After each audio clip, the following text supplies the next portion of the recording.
Good morning, अस्सलाम वालेकुम। सबसे आगे मैं आपको कहेंगे खुशामदीद। मेरे साथ है मोहम्मद शुएब, मेरे साथ है सबीन फारूक। प्रोग्राम का आगाज एक सवाल से करते हैं और सवाल आप से भी है, मेरे से है कि उनसे है, सबसे है, आपसे भी है। अच्छा ओके। सवाल ये है, आपकी जिंदगी का सबसे बड़ा फेयर क्या है? पहले मुझे आप बताएं और आप हमें व्हाट्सएप कर सकते हैं। अच्छा, सबसे बड़ा डर आपकी जिंदगी का क्या है? मेरी जिंदगी का सबसे बड़ा डर, अब प्लीज कोई मुझे जज ना करे इस बात पे, कर भी ले तो मुझे ऐसा कोई फर्क नहीं पड़ता है, लेकिन मुझे लगता है कि मेरी जिंदगी का सबसे बड़ा डर मोटापा है। मुझे लगता है कि मैं कभी मोटी ना हो जाऊं, ये इस बात का डर मेरे अंदर हमेशा रहता है। कोई बॉडी शेमिंग की इसमें बात नहीं है, हर एक का अपना एक इसकी सोच होती है, अपने गोल्स होते हैं और अपने अपने फेयर्स भी होते हैं, खौफ होता है। अच्छा, वैसे कभी ऐसा हुआ उस लिहाज से आई फील लाइक कि मैं कभी मोटी ना हूँ, मैं हमेशा अपने वेट को मेंटेन करके चलूं, क्योंकि शायद मैंने अपनी ज़िंदगी में ऐसी एग्जांपल्स देखी हैं जो कि ओवरवेट होने की वजह से जितनी बीमारियां उनको लगी हैं, मेरे अपने घर की भी अगर बात करूँ तो शायद वो डर मेरे अंदर है कि वो बीमारियां मुझे अटैक न कर दें मोटापे की वजह से। बिकॉज बॉडी शेमिंग की इसमें बात यह है कि मोटापा एक बीमारी है और बहुत सारी बीमारियों की जड़ भी है। I totally agree. तो इसमें कोई बॉडी शेमिंग में फिर ऐड करूं आपकी तरह से कि बाकी कोई बॉडी शेमिंग नहीं है, मोटापा एक बीमारी है। I mean, if you are comfortable with that, then it's completely okay. Okay नहीं होना चाहिए बिकॉज बीमारियां हैं जी। आपकी जिंदगी का डर क्या है? बहुत इतनी साइंस, क्या मुसीबत है, बताएं। मैंने आपसे क्या सवाल कर लिया, क्या है आपकी जिंदगी का डर? मौत। मौत, हाँ ये वैसे स्केरी, मुझे भी डर लगने लगा, लेकिन मैं खामोश रहा कि आई डोंट नो कहना चाहिए कि नहीं, बट एनीवेज चले आप हमें जरूर बताइएगा। वाकई मौत तो एक डर है, लेकिन आप जरूर हमें बताएं जी। बताएं। वो डर इसलिए कि गुनहगार इंसान है, इसलिए डरते हैं, इसलिए डरते हैं। अल्लाह सबके लिए आसानियां करे, लेकिन आप बताएं, हर किसी का डर मुख्तलिफ होता है। आपका क्या डर है, क्या खौफ है जिंदगी में सबसे बड़ा, जिसको शायद आप ओवरकम ना कर पाएं या करने की कोशिश कर रहे हो? अच्छा, मेरा ख्याल टॉपिक चेंज करते हैं, बहुत डिप्रेसिंग मामला हो गया है। मौजू चेंज करते हैं और बात करते हैं कि इस वक्त जो हम देख रहे हैं पाकिस्तान के मौसम में जो लोग एंजॉय करने इधर उधर जा रहे हैं, उनकी बात करते हैं। और ऐसे में अगर हम फेस्टिवल की बात करें तो वो भी ज़्यादा सजता है, जहाँ जहाँ बर्फबारी होती है। तो आज़ाद कश्मीर आपको लेकर चलते हैं। 9,990 फीट बुलंद सियाती मकाम गंगा चोटी, और यहाँ पर स्नो फेस्टिवल का इनेकाद किया गया। आपको दिखाते हैं, यहाँ पर स्कीइंग भी हो रही है, स्नो बोटिंग हो रही है, स्नो स्लाइडिंग हो रही है, जबरदस्त यहाँ पे कॉम्पिटिशंस हो रहे हैं। कुदरती मनाज़िर से भरपूर इस वादी में ये फेस्टिवल हर साल मनाया जाता है और इसे देखने के लिए टूरिस्ट की बड़ी तादाद यहाँ का रुख करती है। बस सबीन और टीम मुझे नहीं जाने दिया, वरना मैं यहाँ पे जरूर जाता। और इस बार ये हुआ सबीन के बर्फबारी कम होने की वजह से आइस हॉकी का टूर्नामेंट मुनक्किद नहीं हो सका। ताहम जो दीगर खेल हैं उन्होंने खूब रंग जमाया और खिलाड़ियों के साथ सयाहों ने भी खूब लुत्फ उठाया। ठीक हो गया, सयाह अपनी जगह पे, सारा फेस्टिवल अपनी जगह पे। इससे जो मोरल ऑफ द स्टोरी है वो ये है कि इन पे बहुत जुल्म ढाए जाते हैं, क्योंकि हर वक्त इनको कहीं ना कहीं जाना होता है। कहीं पे बर्फबारी की खबर सुनते हैं और शुएब का दिल होता है कि मैं बर्फबारी देखने के लिए पहुंचा। ऐसे बहुत सारे लोग हैं आप में से भी जिनको बहुत शौक है कि स्नोफॉल जहाँ पर भी वहाँ पर जाएं, स्नो स्पोर्ट्स में पार्टिसिपेट करें, डिफरेंट एक्टिविटीज़ होती है, बच्चों को भी लेकर जाएं। ख्याल ज़रूर करें, ये डर अपनी ज़िंदगी में ज़रूर रखें कि ख्याल आपने करना। एक और मंजर आपको दिखाना चाहता हूँ। Chitral, one of my favourite place. Drosh बहुत ही प्यारा इलाका है ये, और दरोश में चूंकि बहुत ज़्यादा बर्फबारी हुई है 2 दिन से, और वहाँ पर अब जो स्टूडेंट्स तो नहीं मैं कहूँगा, बच्चे हैं, ज़्यादा स्टूडेंट्स भी इसमें शामिल हैं जिनको छुट्टी मिली। उन्होंने कहा कि हम ज़रा फुटसॉल खेलते हैं, और आप ये देखिए कि जब गोल होता है तो वो कैसे जश्न मनाते हैं, बर्फ के गोले बना के मारते हैं। तो बड़ा एंजॉय कर रहे हैं दरोश के ये बच्चे, और बहुत ही प्यारा विजुअल हम तक पहुंचा था, हमने सोचा आपसे शेयर करते हैं। और ये चित्राल के मनाजिर जहां पर बर्फबारी हुई है, और ऐसी ज़बरदस्त बर्फबारी हुई है कि लोग एंजॉय कर रहे हैं। ये वो रास्ता है कि अगर आप जा रहे हो चित्राल, अगर आपने कैलाश पे जाना हो तो रास्ते में दरोश आता है, यहाँ पे आप रुकते हैं। बहुत ही प्यारा ये इलाका है, मंजर बहुत खूबसूरत है। अभी बर्फबारी का बड़ा इन्होंने इंतजार किया। यहाँ पे फोटोशूट कितना अच्छा होता होगा वैसे, चेक करें इनको फोटोशूट की। नहीं, सही बता रही हूँ, एक तरफ सूरज की किरणें पड़ रही हैं आपके ऊपर, दूसरी तरफ आप बर्फबारी हो रही है, और क्या खूबसूरत मंजर है, पीछे मंजर इतना जबरदस्त है। बिल्कुल, लेकिन अभी यहाँ पे आप नहीं जा सकते, जो कि रास्ते बंद हैं, लवारी टनल भी बंद। अच्छा, मैंने ख्वाहिश का इज़हार किया, मतलब इनको कोई जाने देता, मैं अगर बात करूँ तो वो आप जा नहीं सकते, मतलब मैं ख्वाहिश भी ना करूँ। ख्वाहिश करें, ख्वाहिशात जिंदगी में करनी चाहिए। अभी जा नहीं सकते ना, इसलिए मैंने कहा कुछ और ख्वाहिश कर लें। बल्तिस्तान, कश्मीर और खैबर पख्तूनख्वा की बात करें तो वहाँ के बालाई इलाकों में बर्फबारी वहाँ पर भी है, ज़ाहिर है। वादी अलीपा में पहाड़ों पर 5 फीट तक जो है वो बर्फ गिर चुकी है, इससे ज़्यादा एग्जैक्टली। और कई मकामात पर राब्ता सड़कें ज़ाहिर बंद हैं। अगर मैं जाऊंगा तो यहाँ तक बर्फ आएगी। अच्छा, आप कितने, आपकी हाइट क्या है?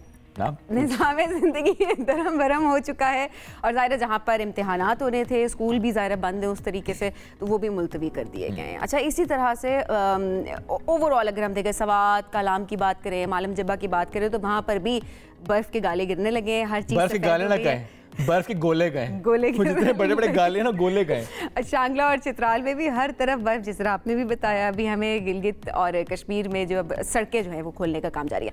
मैनेजमेंट जो है वो मुतहरिक है और वो कोशिश करी है कि किसी भी तरह से सयाह जो वहाँ पर आए, यहाँ पर मकामी लोग जो वहाँ पर रह रहे हैं, उनके लिए किसी ना किसी तरह से रास्ता हमवार करें। और वो गली के इलाके में लोग फंस गए थे, अभी उन्हें रेस्क्यू किया गया है। इसी तरह जो राब्ता सड़कें बंद है उन्हें खोला जा रहा है। बहुत सारे इलाके हैं जिनसे मुतालिक खबरें आ भी रही हैं। अब ऐसे में ये कहा जा रहा है सभी कि आज भी मुख्तलिफ शहरों में बारिश होगी, पहाड़ों पर बर्फबारी का इम्कान है। अब लेट्स सी, लास्ट स्पेल तो गालिबन नहीं है, चूंकि आई थिंक 2-4 दिन बाद एक और स्पेल आना है, वो शायद इस सीजन का लास्ट स्पेल है। फेब के सरदार सरफराज साहब, मैं हमेशा कहती हूँ हमारे महकमा मौसम याद सरदार सरफराज की बकौल, वो कह रहे थे कि फरवरी के आखिरी हफ्ते में एक और स्पेल अभी आएगा, तो लास्ट स्पेल इसको नहीं कहा जा सकता। बिल्कुल ऐसे ही। आगे बढ़ते हैं जी। अर्जेंटीना के स्टार फुटबॉलर लायनल मेसी अपना 8वां बैलन डी'ओर अवार्ड उन्होंने अतिया कर दिया है। आलमी शोहरत याफ्ता खिलाड़ी ने अपने कीमती जो ट्रॉफी है वो साबिका क्लब बार्सिलोना के म्यूजियम को डोनेट की है। और अमेरिकी क्लब इंटर मियामी की नुमाइंदगी करने वाले अर्जेंटीना के स्टार फुटबॉलर लायनल मेसी दुनिया के वाहिद खिलाड़ी हैं जिन्होंने 8 बैलन डी'ओर ट्रॉफी जो है वो जीती है और उसके बाद अब जरा वो अतिया भी कर रहे हैं। और 6 बैलन डी'ओर ट्रॉफीज़ के हमरा दूसरे नंबर पर वो मौजूद हैं क्रिस्टियानो रोनाल्डो। और साल 2021 में मेसी ने माली बहरान के बाइस बार्सिलोना को खैरबाद कहा था और पेरिस के सेंट जर्मन चले गए थे। बाद उन्होंने PSG को छोड़कर इंटर मियामी क्लब ज्वाइन किया। और लायनल मेसी ने कहा कि अपना ये अवार्ड बार्सिलोना को अतिया किया है ताकि इस ट्रॉफी से खिलाड़ियों में जज्बा बेदार हो, वो क्लब के लिए जीतने की कोशिश करें। क्या बात है, देखिए ये जज्बा होता है और लोग हमेशा सिर्फ खेल की बुनियाद पर नहीं पसंद कर रहे होते हैं। जो स्टार बनाते हैं वो एक्चुअली स्टार होते हैं, तो लोग उनको उस तरह की इज्जत भी देते हैं, उन्हें इज्जत कमाई भी होती है। अच्छा जी, अब आपको लेकर चलते हैं भारत और वहाँ पर बैल ने क्रिकेटर्स की दौड़ें लगवा दी हैं। खिलाड़ी सब कुछ छोड़ छाड़ कर अपनी जान बचाने के लिए भागे। वाकई की वीडियो इस वक्त जो है हम आपको दिखाने भी वाले हैं। और जिस तरह से आप देख रहे हैं कि क्रिकेटर्स जो है वो खेलने में मसरूफ थे, अचानक से बैल की आमद होती है और वो उनके पीछे पड़ जाता है। बैल को देखकर खिलाड़ी अपनी जान बचाने के लिए इधर उधर भागना शुरू कर देते हैं। खुशकिस्मती से बैल ने किसी को नुकसान नहीं पहुंचाया है, जिस पर लोग मज़े मज़े के तबसरे भी कर रहे हैं, क्योंकि ज़ाहिर नुकसान खुदा ना खास्ता अगर हो जाता तो मामला थोड़ा सा मुख्तलिफ होता है। लेकिन अभी जिस तरह से हम देख भी रहे हैं तो थोड़ा सा फ़नी मंजर हो गया। अब लोग मुख्तलिफ इस पर तबसरे भी कर रहे हैं। वो कह रहे हैं कि एक और खिलाड़ी जो है वो मैदान में आ गया, जितना तेज वो भाग के उस खिलाड़ी के पीछे गया है, मुझे लगता है कि टक्कर तो मारी होगी, बच्चा तो हो गया शायद, लग तो ऐसे ही ना जिस स्पीड से वो बड़ा नुकसान हुआ। ये कैसे बड़ा नुकसान हुआ। चले आगे बढ़ते हैं जी। सिंगापुर में एशिया के सबसे बड़े एयर शो की बात करते हैं, इसका आगाज हो चुका है। इस शो में लगभग 50 ममालिक की 1000 से ज़ायद कंपनी शरीक हैं। एयर शो का जो इफ्तिताही दिन था, इसमें मुख्तलिफ फ़ज़ाई कंपनीज के तैयारों ने करतब पेश किए। फ़ज़ा में उड़ते तैयारों के दिल को छू लेने वाले मनाजिर की वीडियो सोशल मीडिया पर वायरल हैं। और इस शो के मकसद की अगर बात करें तो वो हवाबाजी के शोबे और एयरलाइंस को कोरोना वबा के बाद दोबारा मुस्तहकम करना है। और लोग बड़ा इंजॉय कर रहे हैं इसको। अब ये देखें, स्क्रीन पर आपको दिखा भी रहे हैं फ़ज़ा में करतब। चले आगे बढ़ते हैं। दुनिया के बुलंद कामत शख्स सुल्तान कोर्सन की बात करते हैं। तुर्की की सड़क पर चहलकदमी की वीडियो इनकी वायरल हुई है। कितना कद है इनका? इनका कद आई थिंक 5'8" है। 8 फुट से भी ज्यादा है। 8 फुट, अच्छा वही कहने लगी थी, 8 फुट है तकरीबन। और इस वक्त देखा जा सकता है कि किस तरह से वो, अच्छा वो अभी देख ले जैसे सपोर्ट के साथ चल रहे हैं, एक साथी है और साथ साथ एक साथी उनके है। अब लेकिन वो जैसे ही सड़क पर आए तो लोग उनके गिर जमा हो गए और उनके साथ सेल्फीज लेना शुरू हो गए। इससे बहुत लंबे हैं ये, बिल्कुल बुलंद तरीन हैं ये। और लोग कितने छोटे छोटे लग रहे हैं, लोग इनके सामने छोटे छोटे लग रहे हैं। पेशे के लिहाज से किसान हैं और 2009 में दुनिया के बुलंद कामत इंसान का एजाज़ हासिल किया था और उस वक्त इनका कद था 8 फुट 1 इंच। लेकिन 2 साल बाद अंकारा में दोबारा जब कद मयर किया गया तो 2 इंच बढ़ चुका था। वाह भाई वाह, क्या बात है। तो हम तो कहते हैं ना कि एज जब आपकी एक खास उसमें आ जाए तो फिर आपकी हाइट नहीं बढ़ सकती है ना। इनकी देखें बढ़ती है। आई डोंट नो ये किस हद तक बातें वैसे ये भी ठीक होती है नहीं होती है। अक्सर कह रहे होते हैं जिस 14 साल में 15 साल में आपकी उम्र, 18 साल के बाद तो हमने ठप्पा लगा दिया होता है कि इसके बाद आपकी हाइट, लेकिन हम इर्द गिर्द लोगों को देख रहे होते हैं, बच्चे बड़े हो रहे होते हैं। 18 साल के बाद कम ही होती है। होती तो है ना, हम कौन सा कोई गिन रहे होते हैं। अच्छा हाँ ओके। अच्छा आप बताइएगा जी। आगे बढ़ते जी। दुनिया का सबसे बड़ा सांप अमेज़न के दरिया में सामने आ चुका है और सांप की लंबाई अब ये बताइए जी कितनी है? 26 फीट। 26 फीट लंबा सांप जो है वो आ चुका है 200 किलो। हाँ। और सर का साइज इंसानी सर के बराबर है। और ये आप को हम दिखाएंगे भी कि it's scary actually. I really want to see. ये देखिए इस वक्त हम आपको दिखा भी रहे हैं, वाकई में ये तो वाकई स्केरी है। और वो जो साथ डाइविंग कर रहे हैं उनको मैं देख रही हूँ। मयर करने गए हैं। नहीं मयर बेशक करने गए, he is not even scared. May be वो डेंजरस नहीं होगा शायद। You never know। जब पहली दफा एक चीज दरियाफ्त हुई है तो उसके बारे में क्या कह सकते हैं? तो रिसर्च हो रही है क्या है, कितना जहरीला है ये सांप। ये देखें, मुझे डर लग रहा है। हाँ वैसे सही बात है, लेकिन ऑब्वियसली उनके हिफाजती मेयर्स ऑब्वियसली उन लोगों ने ली होंगी। इसके अलावा प्रोफेशनल्स किसी भी तरह से ऐसे इस तरह का काम नहीं कर सकते होंगे। लेकिन नई नई चीज़ें दरियाफ्त होती है रोज़ रोज़। हमें खुद भी बड़े हम सरप्राइज्ड होते हैं, हम बहुत हैरान हो रहे होते हैं। और ये जिस तरह से चीज़ें आती हैं हम आपको भी दिखा रहे होते हैं। हम कोशिश होती है कि ज़्यादा से ज़्यादा इंफॉर्मेशन आपको भी दें। बिल्कुल ऐसे। आगे बढ़ते हैं, कुछ और खबरें वो शामिल करते हैं। एक ऐसा खित्ता जहाँ पर जुल्म बहुत बढ़ चुका है उसकी बात करते हैं। गज़ा। हर रोज़ गम की एक नई दास्तान वहाँ पर रकम होती है। 3 रोज़ कबल शादी करने वाला नौबियाता जोड़ा इसराइली फ़ौज की बमबारी से शहीद हो गया है। इसराइल के अगर हमलों की बात करें, अब तक शहीद फ़लस्तीनियों की तादाद 29,000 से बढ़ चुकी है। और गज़ा की सूरत हाल पर ब्राज़ील और इसराइल में कशीदगी है। ब्राज़ील ने इसराइल से सफ़ीर को वापस बुला लिया है। अगर अमेरिका की बात करें तो गज़ा में फ़ौरी जंगबंदी की करारदाद तीसरी मरतबा अमेरिका ने वीटो कर दी है। Just because of that veto जंगबंदी हो नहीं रही। 13 अरकान ने करारदाद के हक में वोट डाले। बरतानिया ने वोटिंग में हिस्सा नहीं लिया। सऊदी अरब, चीन और हमास की जानिब से अमरीकी इक़दाम पर अफसोस का इजहार किया गया है। चीनी मंदूब ने कहा है कि करारदाद पर एतराज़ कत्लेआम का लाइसेंस देने के मुतरादिफ है।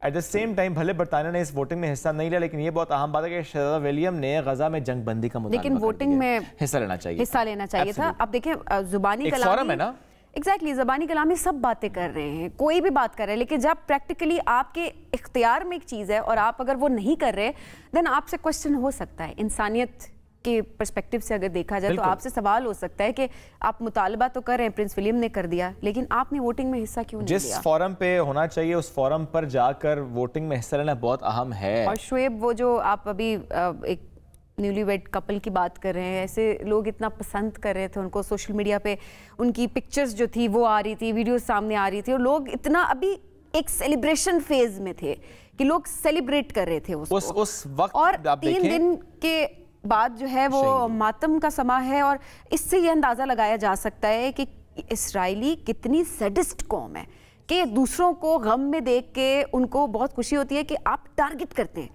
ऐसा भी नहीं कि आपने आप मिसाइल छोड़ें, आप लोगों को मारें, आप टारगेट कर रहे हैं कि आपने किसको मारना है, किससे ज़्यादा गम हो सकता है। और गम तो जाहिर है एक भी जान चली जाए तो उसका भी बहुत ज़्यादा होता है, लेकिन एक सोच की मैं बात करती हूँ कि आप किस हद तक गिर सकते हैं। क्योंकि सादी सी बात है ना सबीन, के उनका एक ही मकसद है कि उस खित्ते से फ़लस्तीनियों को किस तरह से हटाते चले जा रहे हैं। वो हटा भी नहीं रहे, उनको शहीद करते चले जा रहे हैं। यस, जिनोसाइड वहाँ पर हो रहा है। आगे बढ़ते हैं, कुछ और मामलात हैं उन पर डिस्कशन करनी है। पाकिस्तान सियासी माहौल पर बात करते हैं। शहबाज शरीफ साहब वज़ीर-ए-आज़म बन जाएंगे, लग ऐसा रहा है। आसिफ अली ज़रदारी साहब सदर मुमलिकत होंगे, लगता तय पा चुका है। चूँकि कल पीपल्स पार्टी और नून लीग की जो बैठक सजी तो तकरीबन आधी रात को ऐलान उन्होंने कर दिया। तकरीबन आधी रात। आधे लोगों को सुबह उठ के पता लगा कि बिलावल भुट्टो ने प्रेस कॉन्फ्रेंस की है। एग्जैक्टली। और मेरा क्वेश्चन ये है कि महंगाई लीग का वज़ीर-ए-आज़म होगा। अच्छा देखिए, अब ये बहुत सारे सवालात हैं ना, महंगाई लीग और ऐसे और बाई सीजे के बहुत मगरूर, ये भी कुछ स्टेटमेंट सामने आई हैं इलेक्शन से कबल, जो इलेक्शन कैंपेन चल रही थी। जरदारी साहब की तरफ से भी बातें की गई कि नून लीग बहुत मगरूर है, और ऐसी बहुत सारी बातें सामने आ रही थी। और उसके बाद अब देखा जाए तो उन्हीं के वज़ीर-ए-आज़म को सपोर्ट भी किया जा रहा है। ठीक है, हुकूमत बन जाएगी, हुकूमत बनना भी इस वक्त ज़रूरी है। कोई एक अगर कोई स्टेप लेता है तो उसको मैं अप्रिशिएट भी बहुत करते हैं, but at the same time सवालात तो होंगे। बिल्कुल ऐसे। और उसके अलावा जो दीगर पार्टीज इनके साथ हैं, अगर एमकेएम की हम बात कर लें तो ज़ाहिर एमकेएम का रोल क्या होगा इस गवर्नमेंट में, एमकेएम ने किन मुतालिबात पर इनका साथ दिया है, सब पर बात करेंगे। डॉक्टर फारूक सत्तार साहब प्रोग्राम में शामिल होंगे। ब्रेक लेते हैं, अपने साथ रहिए। अब बात करते हैं मौजूदा सियासी सूरत हाल की। पीटीआई मरकज में अपने आज़ाद उम्मीदवारों के साथ हुकूमत बनाएगी या फिर अपोजिशन में बैठेगी? ऐसे बहुत सारे सवालात हैं जो सामने आ रहे हैं, लेकिन जो लीडर्स हैं पीटीआई के, उनके जब बयानात कुछ जब सामने आते हैं तो कोई एक कन्फ्यूजन क्रिएट कर बनाएंगे या नहीं बनाएंगे। हाँ, जिस तरह उमर अयूब साहब की अगर बात की जाए, उनकी तरफ से ये बात आती है कि हम वफाक में और पंजाब में हुकूमत बनाएंगे। बैरिस्टर सैफ की अगर बात की जाए तो वो कहते हैं कि जो अपोजिशन में बैठेंगे। तो इस तरह की स्टेटमेंट सामने आ रही हैं जिसकी वजह से एक कंफ्यूजन क्रिएट हो रही है कि आखिर पीटीआई क्या चाह रही है। एक कोशिश वो कर रहे हैं, एग्जैक्टली ज़रा वो कोशिश कर रहे हैं, लेकिन ज़रा उसमें कुछ हर्डल्स भी आती हैं। तो पीटीआई उन हर्डल्स को कैसे तय करेगी, इस पर भी आज हम बात करेंगे। और इसके साथ साथ जो कल एक अहम बैठक लगी पीपल्स पार्टी नून लीग की, जिसके तय हो गया उनकी तरफ से कि अच्छा हम इत्तेहाद के साथ आगे बढ़ेंगे, और ज़रा सा पीपल्स पार्टी और नून लीग के साथ एमक्यूएम भी है, और एमक्यूएम के साथ ज़रा मामला पहले तय पा चुके थे। अब नून लीग और पीपल्स पार्टी जो एक डेडलॉक था वो ख़त्म हो चुका है। जरदारी साहब भी हों, शहबाज शरीफ साहब हों, किस तरह शराकत का फार्मूला तय पाया है उस पर भी अब हम बात करेंगे। और एमक्यूएम किस बुनियाद पर इस हुकूमत के साथ है, किन शराइत पर है, क्या मनवाना चाहती है एमक्यूएम, इस पर भी बात करेंगे। तो पीटीआई और एमक्यूएम आज, वो अक्सर हम कहते हैं ना कि पीटीआई की तरफ से कहा जाता है हम नहीं बैठेंगे, लेकिन देखिए हमने बिठा दिया है, हमने बिठा दिया है। सेनेटर हुमायूं साहब from PTI and doctor Farooq sitar साहब, ये मंजर दोबारा होना चाहिए कैप्चर, ये देखिए क्या बात है सर। यही अच्छा माहौल है जो कि होना चाहिए कि इस तरह से। आप दोनों ठीक ठाक हैं? अल्हम्दुलिल्लाह, अल्लाह का शुक्र है, लेकिन अब आपके सवालात के बाद पता नहीं हम ठीक होंगे। तो हम एक काम करते हैं, हालांकि हमने देखें बड़ी पॉलिटिकल उससे गुफ्तगू का आगाज किया, लेकिन हम एक वीडियो दिखाते हैं आप दोनों को, तो स्ट्रेस अपना रिलीज करते हैं, चलें मॉर्निंग शो में आते हैं। चलिए ठीक है, ये करते हैं, एक वीडियो आप दोनों को दिखाते हैं। बिरयानी पसंद है सर आपको? डिपेंड करता है ये इलेक्शन से पहले वाली ये कौन सी है, ये वोट खरीदने वाली बिरयानी तो नहीं है, गैर सियासी बिरयानी, क्योंकि आजकल बिरयानी और कीमे वाले नान बड़े बदनाम हो गए। एक काम करें जी, और क्योंकि फारूक भाई तो कराची से, और कराची में तो वैसे भी बिरयानी की बहुत वैरायटी है, आपको जरा पसंद ही होगी। स्टूडेंट्स की बिरयानी तो मारूफ जमाना है, लेकिन जो बिरयानी हम आपको दिखाने वाले हैं, आप दोनों ने आज के तक, आप दोनों का कमेंट हमें चाहिए। चलिए दिखाएं। ये बिरयानी है बेसिकली, एक मूवी आई बारबी, और उसके बाद हमने देखा कि बहुत ज्यादा चर्चा हुआ, तो इंडियन एक शेफ है और उन्होंने पिंक बिरयानी बनाई है। आपको हम स्क्रीन पर दिखाते हैं, आप दोनों के लिए सर ये देखिए, पिंक बिरयानी है, पिंक रायता है। वो क्या रही है वो देखें जरा। ठीक है, सोच रहे हो ये क्या है? ये उसी बारबी बिरयानी का रायता है। बारबी बिरयानी तो रायता भी तो बारबी होना चाहिए ना, बुरा मानेंगे बिरयानी थोड़ी कैन लाएंगे रायते में भी बिरयानी के साथ बारबी रायता। बारबी बिरयानी अच्छी लग रही है ना, पिंक कलर का मसाला, पिंक कलर के राइस। अच्छा, बारबी मूवी का क्रेज जो हम देख रहे थे कि सबने वो गेटअप करना शुरू कर दिया था, बारबी बिरयानी पिंक कलर के सामने आई, और बिरयानी के साथ जो रायता है वो भी पिंक कलर का है। क्या कहेंगे इस बारे में फारूक साहब? अब मेरे ख्याल में ये डाइवर्सिटी है, वैल्यू एडिशन है। बिरयानी तो बिरयानी होती है, वो चाहे पिंक हो, हाँ, चाहे वो ज़फ़रानी हो, चाहे वो स्टूडेंट हो, चाहे वो मुंबई की हो, चाहे वो आलू वाली हो, बिरयानी होती है। तो जिस तरह किसी ने कहा था, वज़ीर आला साबिक जो केपी के थे, उन्होंने कहा भाई डिग्री होती है, असली हो या जाली हो। केपी के तो नहीं थे जी, वो तो बलूचिस्तान के थे। आप क्या कहेंगे? पसंद आई आपको बिरयानी? देखिए, वो तो देखने की बात और होती है, खाने के और टेस्ट का असल चीज होता है वो तो टेस्ट का। अच्छा, वैसे ये मैटर नहीं करता चीज दिखे कि अच्छी तो आप ट्रस्ट करके खाएंगे ना, अगर दिखने में अच्छी नहीं आप ट्रस्ट कैसे करेंगे? इसमें कोई शक नहीं, that's the first visual thing is कि आपको देखने में क्या चीज लगती है। अगर देखने में चीज अच्छी लगती हो तो फिर उसके बाद उसकी परफॉर्मेंस आ जाती है। अब बाज़ चीज़ें देखने में भी नहीं अच्छी लगेंगी तो फिर उसकी परफॉर्मेंस क्या होगी? फॉर एग्जांपल, अगर ये हुकूमत बन जाती है तो वो देखने में भी शायद अच्छी नहीं लगेगी। मैं इसीलिए पूछने लगा था कि इसका मतलब है जो कल रात हमने देखा वो देखने में आपको कैसा लगा और परफॉर्मेंस कैसी लगी? आप ये समझ लें ये पॉलिटिकल जोक है, ये इसको आप बारबी हुकूमत भी कह सकते हैं। बारबी हुकूमत फारूक साहब, आप बारबी हुकूमत का हिस्सा है? नहीं, मैं तो ये कह रहा हूँ कि जब एक आज़ाद ग्रुप पीटीआई बैक एक मुनासिब तादाद में जीता है, उसके मैंडेट को, पीएमएलएन को, पीपल्स पार्टी को, एमक्यूएम को, सबको तस्लीम करना चाहिए और पहला चांस इनको देना चाहिए, बशर्ते कि पीटीआई खुद क्लियर हो जाए कि उससे हुकूमत बनानी नहीं बनानी। जब अवाम का एक आपको मेजॉरिटी सीट्स मिली है, मैंडेट मिला है, तो उसूलन मतलब इस डेमोक्रेसी को आप साथ हो जाते वो बना पाते। देखें, मेरा साथ होना ना होना तो वो उनकी अपनी शराइत है ना, Okay. कि उन्होंने किसके साथ बनना चाहेंगे। लेकिन अगर उनकी PMLN के साथ कुछ ज़्यादा मखासमत है तो वो पीपल्स पार्टी के साथ कोशिश करें। पीपल्स पार्टी ने तो एक ऑलिव ब्रांच इन्हें दी थी, तो उनके साथ करें। उसके बाद जब रूरल सिंध को अपने साथ ले लेंगे तो अर्बन सिंध के ऊपर भी अटैम्प्ट करें। तो इनको चाहिए कि ये क्लियर हो जाए, क्लियर हो जाए। अच्छा, ये बड़ी फारूक साहब ने ये बड़ी अहम बात की, हुमायूं साहब की एम्बिग्युइटी की वजह से प्रॉब्लम हो रहा है। और फिर वरना हमारी जो बात PMLN से हुई थी तो हम दोनों ने पहले यही बात की थी कि ये पहला चांस इनका होना चाहिए। अच्छा। और इनको बनानी चाहिए। और हम लोग तो नवाज शरीफ साहब भी एग्रीड थे इस बात पे? सब एग्रीड थे, मैं अंदर की बात बता रहा हूँ। नवाज शरीफ साहब भी एग्रीड थे विक्ट्री स्पीच के बावजूद? मतलब उन्होंने हमारी इस बात को कहा बहुत ही मुनासिब राय है, बहुत ही मुनासिब बात है, और अगर ऐसा हो हमें कोई हर्ज नहीं है। लेकिन जब सब ने ये देखा कि इनकी तरफ से वो असर्शन नहीं है, इनकी तरफ से वो इंटरेस्ट नहीं है, और इनके यहाँ से मुख्तलिफ आवाज़ें आ रही, क्लियर नहीं है ये, तो इसलिए फिर अब हुकूमत तो किसी इस ने पे रिस्पॉन्स ले लेते हैं। देखिए, इस तरह है कि मेरे ख्याल में वक्त आहिस्ता आहिस्ता आ गया कि हम लोग एक उसूल की सियासत शुरू करते हैं। अब उसमें जैसे फ़ारूक सत्तार साहब ने कहा है, बड़ा सही कहा है कि जो सबसे बड़ी जमात है उसको हुकूमत बनने का चांस मिलना चाहिए। अब जो आपने जिन दो शख्सियात की बात की थी, आपने उमर अयूब साहब की बात की और आपने गौहर साहब की बात की, मैं उसको दूसरे तरीके से देता हूँ।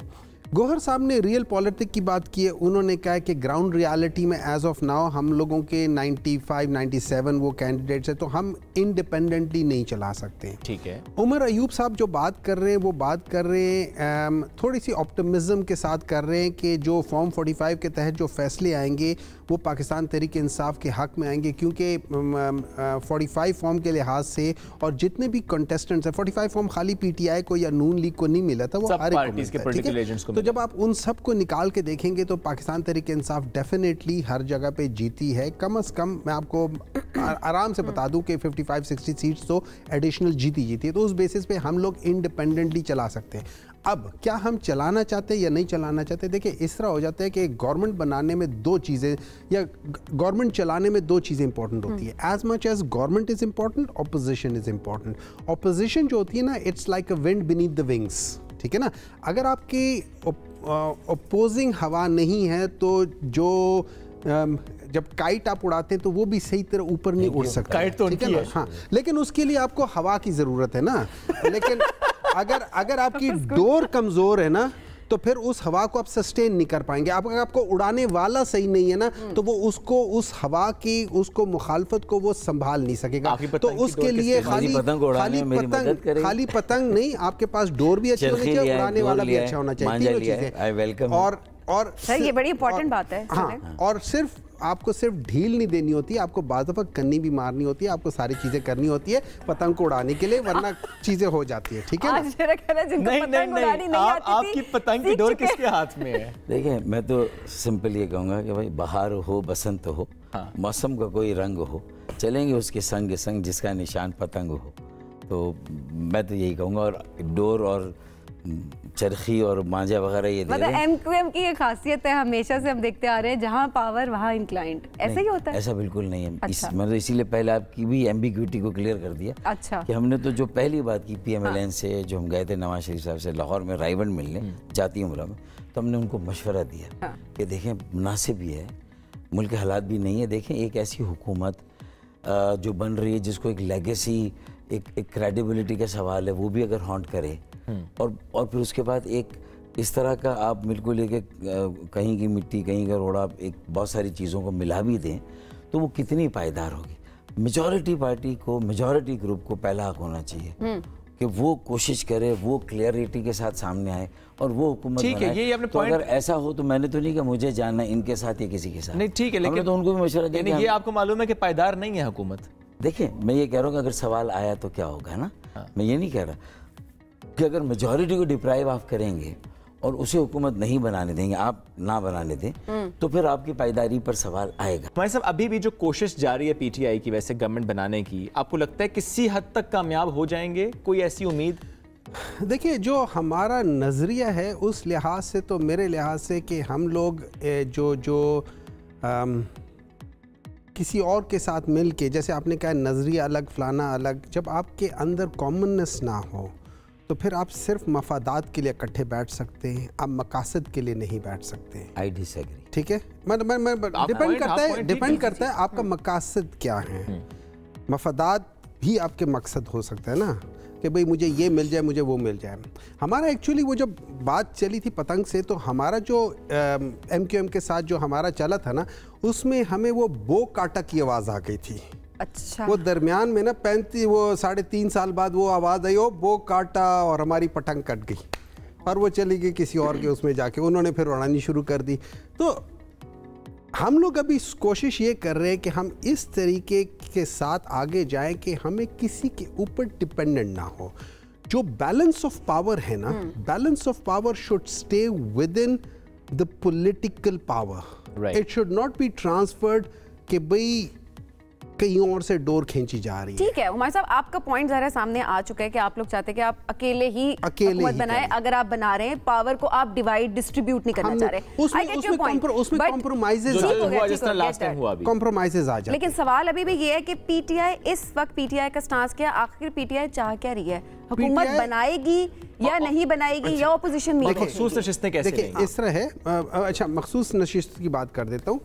जो इलेक्शन एक्ट है उसमें मेनली जो कहा हुआ है ना, वो ये है कि जो आपने लिस्ट दी हुई है उसमें चेंजेस नहीं आ सकती। लेकिन लेट्स सपोज मैंने एक लिस्ट दी है, उसमें मैंने 5 बंदों के नाम दिए हुए हैं, और मैं इत्तेफाक की बात है मैं इतनी सीटें जीत गया हूँ कि मुझे 8 नशिस्तें मिल सकती, तो मैं एडिशन कर सकता हूँ। ठीक। अब अगर मैं एडिशन कर सकता हूँ in that list, I can add in any list whether there is a list और not, I can add the name. Number 2, 2019 में जब खैबर पख्तूनख्वा और ये जो फाटा के एरिया था, जब वो मर्ज हुआ था, तो उसमें 3 इंडिपेंडेंट कैंडिडेट्स ने मिल के खैबर पख्तूनख्वा में ये जो बलूचिस्तान अवामी पार्टी थी बाप, वो बनाई थी। और उसको बनाने के बाद उनको कोई लिस्ट वेस्ट नहीं थी, it was a new formation after merger. उनको एक नशिस्त मिल गई थी। तो जब प्रेसिडेंस हो और उसके अलावा कॉन्स्टिट्यूशन आपको ये कहता है कि आपकी मिनिमम सीट्स इतनी होनी चाहिए, तो फिर उस लिहाज से ये आना चाहिए। हाँ, ये एक चीज़ है। अब अगर इलेक्शन कमीशन इस चीज़ को नज़रअंदाज कर देता है, और वो जैसे उन लोगों ने हमसे बल्ले का निशान ले लिया, उन लोगों ने हमसे सारी चीज़ें कर ली थी, उसके बावजूद भी अगर वो सारे गलत काम करना चाहते हैं, अनकॉन्स्टिट्यूशनल काम करना चाहते हैं, और उन्होंने दे आर बेंड फॉरवर्ड कि उन्होंने इस पॉलिटिकल पार्टी को मतलब कोशिश करना है कि ये कुछ ना कर सके, तो वो अपनी जो कोशिश कर सकते हैं वो भी कर लें। एंड में ये होगा कि जिस तरीके से पाकिस्तान तरीके इंसाफ के लोग निकले थे, वो नेक्स्ट टाइम इससे ज़्यादा निकलेंगे। हैविंग सेड दैट थिंग, अब क्या हुकूमत बनाते हैं, हमारा ये ख्याल है कि हमें सीटें मिल जाएंगी। वी आर होपफुल कि जो ट्रिब्यूनल्स हैं विच आर हाई कोर्ट्स, वो हाई कोर्ट्स हैं। ठीक है, हम जनरली देखें हाई कोर्ट्स में ज़्यादातर जजेस जो होते हैं ना इंडिपेंडेंट होते हैं, हर एक जो होता है ना वो उसकी डिफरेंट सोच होती है, as oppose to bureaucracy act according to जो टॉप से बात आ रही है। तो आपको ये उम्मीद है कि हमें उम्मीद है कि वहाँ पे आ जाएंगे, इस्लामाबाद की 3 सीटें आ जाएंगी, पिंडी रीजन की हमें इंशाल्लाह ताला, और फिर आप बना पाएंगे। अच्छा फारूक साहब, MQM अभी हुकूमत का हिस्सा बन रही है, तो क्या शराइत हैं आप लोगों को क्या मिल रहा है, किस बुनियाद पर? देखिए, पहली बुनियाद तो यही हो सकती है कि हमने प्री इलेक्शन एक बिसात बिछाई थी कि भाई एक नेशनल एजेंडा होना चाहिए जिस पर ज़्यादा से ज़्यादा सियासी जमातों को इकट्ठा किया जाए और कौमी इत्तफ़ाक़ राय कायम किया जाए। और उसका बुनियादी नुक्ता यह है कि मजबूत मरकज़, मजबूत पाकिस्तान की ज़मानत साबित नहीं हुआ। 60 सालों में पाकिस्तान आगे नहीं बढ़ा। 15 सालों से ये 18वीं तरमीम से सूबाई खुद मुख्तारी है, तो मजबूत वफाकी इकाइयाँ भी मजबूत पाकिस्तान की ज़मानत साबित नहीं हुए। पूरी दुनिया में आज किसी भी मुल्क की मजबूती और उसकी मईशत की मजबूती, वो उसके इंजन ऑफ ग्रोथ जिसे कहते हैं ना, इंजन ऑफ डेवलपमेंट, तो वो होते हैं शहर। और 130 ज़िले या 130 मेयर या 130 काउंसिल्स और चेयरमैन अगर ये एम्पावर हो जाएं, 148 को रीडिफाइन कर लें। एक हमने अमेंडमेंट बिल दिया ना, आईनी तरमीमी बिल, ठीक है, सही। 160 नेशनल फाइनेंस कमीशन जहाँ रिसोर्स एलोकेट करता है मरकज़ को डायरेक्टली, चारों सूबों, चारों वज़ीर आला को। इसी तरह 130 मेयर, 130 चेयरमैन, उनके काम। ठीक है। और मेरे ख्याल में तो हम अगर देखें PTI, जमात इस्लामी भी इन सब लोकल बॉडीज को एम्पावर करने की बात तो करते हैं। अच्छा, आपने सारे चीज़ें आजमा ली, इसको भी आजमा लें। ये और बात दुरुस्त है। इस पर मैं समझता हूँ कि इनके पास 2/3 नहीं है, चाहे ये वो तो किसी के पास भी नहीं है, किसी के पास भी नहीं है। तो इसका मतलब है कि कोई एक चीज़ तो ऐसी हो सकती है जिस पे आप 2/3 कर नहीं। लेकिन इसमें फारूक भाई एक सवाल होता है, मेनली हमारा नुक्ता यही है, ठीक है, कि आईनी तरमीमी बिल, मजबूत जिले, कितनी- मजबूत पाकिस्तान की जमानत, एक तरमीम मुकम्मल एक तरमीम है, उसमें 3 पॉइंट। 18वीं तरमीम पे भी 26वीं तरमीम होगी ना ये? नहीं, 18वीं तरमीम खत्म भी करना चाहते हैं। नहीं, देखिए ये 18वीं तरमीम का खुद ब खुद तोड़ है। 26वीं तरमीम आ जाना, ठीक है। न फिटकरी और रंग चौखा, सांप भी मर जाए लाठी भी ना टूटे, ठीक है फारूक भाई। लेकिन सारी देखिए चीजें अपने फैंक्स जो है ना, जो 18वीं तरमीम के जिन्होंने अनब्रिडल्ड पावर्स दे दिए, ठीक है, मरकज से भी दिए, उन्होंने सूबे के जो बल्दियात के थे रोल बैक कर लिए, ठीक तो है। वहाँ तो एक गुंजलक किस्म की सिचुएशन है, बद इंतजामी है, फिर ना है। लेकिन इसके लिए आपको ज़रा बैठना पड़ेगा ना उन जमातों के साथ। अब देखें, PMLN हो, पीपल्स पार्टी हो या MQM हो, लार्जली तो आप लोगों को वोट इसी तरह मिला कि आपको एंटी पीपल्स पार्टी वोट मिला, नहीं मिला। अगर आप अगर नहीं मानते तो कराची में अगर देखें तो बात ठीक है। पीपल्स पार्टी, MQM और PMLN, जिस तरह की आपकी सियासत रही है स्पेशल इलेक्शन कैंपेन में, वो बहुत डिफरेंट थी। फिर आवाम पूछते हैं वोट, फॉर एग्जांपल किसी ने वोट आपको इसलिए दिया कि उसने एंटी पीपल्स पार्टी वोट आपको दिया, बैठ आप पीपल्स पार्टी के साथ रहे होंगे, बैठ PMLN के साथ रहे होंगे, तो लोग सवाल करते हैं ये कौन सी सियासत है? देख, मैं यही कहना चाह रहा हूँ कि ये वक्त आ गया अब एक्सपोज करें जो रिवायती जमातें हैं, जो ख़ानदानी मौरूसी वडेरों जागीरदारों की सियासत करती हैं, जहाँ एक ही ख़ानदान के कई लोग जो है वो इलेक्शन में हिस्सा ले रहे होते हैं ना, तो ये तो मौरूसी सियासत है ना, ये तो डायनेस्टी है, ये डेमोक्रेसी तो ऐसे फिर नहीं है ना। तो इसका मतलब एक्सपोज करें ना कि वो अपने पावर को, ये तो आप लोगों ने करना ना सर, जिनके साथ बैठ रहे हैं। तो इसका मतलब हमने तो इसीलिए पहला नुक्ता ये रखा ना, ठीक है, उनका लिटमस टेस्ट है ना। तो बाय एंड लार्ज PMLN को we have found agreeable on this agenda. अच्छा, नंबर 1। नंबर 2, ANP को भी हमने राजी किया हुआ है, JUI भी इस एजेंडे पे हमारे साथ राजी है, JUI राजी है, JUI हमारे साथ इस एजेंडे पे राजी। अच्छा। तीसरा जो है वो PMLF है, जिसको मौका नहीं मिला, शायद उसकी नुमाइंदगी ज़्यादा नहीं मिली, वो भी इस एजेंडे पर राजी। और पीपल्स पार्टी? पीपल्स पार्टी के अलावा सब राजी, ठीक है ना। तो क्या सिंध में पीपल्स पार्टी के साथ बैठेंगे? देखें, इसीलिए पीपल्स पार्टी के साथ ना हम सिंध में बैठ रहे हैं ना कौमी सतह पे। हमारी अगर कोई बातचीत होगी, गारंटर कोई होगा, तो वो PMLN होगी, उसको सारा ये ब्रांड उठाना है। अच्छा। कि जो इलाकाई उमंगे, एस्पायरेशंस है, जो हज़ारा डिवीज़न का मसला है KPK में, जो सराइकी इलाकों का मसला है पंजाब में, जो जहाँ सूबों की तहरीक और इस तरह की आवाज़ आती, फिर अर्बन सिंध और वहाँ जनूबी सिंध सूबे की, तो अगर इन चीज़ों को रोकना है और इसके पीछे अल्लाह ना करे फिर राइट्स हैं, ब्लड शेड है, तो एक सेंस, अब बेटर सेंस को प्रिवेल करना चाहिए। बट अच्छा, आप मरकज में और सिंध में पीपल्स पार्टी के साथ नहीं बैठेंगे? नहीं बैठ रहे ना, फिर खिदमत कैसे करेंगे? देखें, यही तो मैं कह रहा हूँ, आपने देखा नहीं कि मैं वो सारे इख्तियारात जो गैर ज़रूरी, बेजा, बिला वजह सूबे को दे दिए गए हैं उसमें 18वीं तरमीम में, उसमें से वसाइल और ऐसे इख्तियारात हैं जो असल में मंतकी तौर पर डिवॉल्व होकर नीचे जाने चाहिए, जो उन्होंने उस सफ़र को डिसकंटिन्यू कर दिया।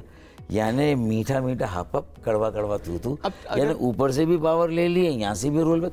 सुप्रीम कोर्ट का फैसला है आर्टिकल 140A पर जो हमारी पिटीशन थी कि भाई ये इख्तियारात गटर के, पानी के, निकासी आप के, मास्टर प्लान हो, तामीरात हो, ट्रांसपोर्ट हो, कुछ लॉ एंड ऑर्डर हो, कम्युनिटी पुलिसिंग हो, ये कच्ची आबादी, ये सारे पावर्स जो हैं वो घरेलू सनतें, ये सारे स्कूल्स, प्राइमरी हॉस्पिटल्स, ये सब बल्दियात का काम है। ठीक है, पूरी दुनिया में हो रहा है, हम अनोखे हैं। अब अगर PTI अगर बैठती है ऑपोजिशन में, अगर नहीं बना पाती, अगर नहीं हुकूमत बना पाती, अगर ऑपोजिशन में बनाना चाहती, ये भी कहते हैं, अगर बनाना चाहती है, अगर नहीं बना पाती, बनाना नहीं चाहती या अगर नहीं बना सकती, दोनों। ऑपोजिशन लीडर क्या उमर अयूब साहब ही होंगे?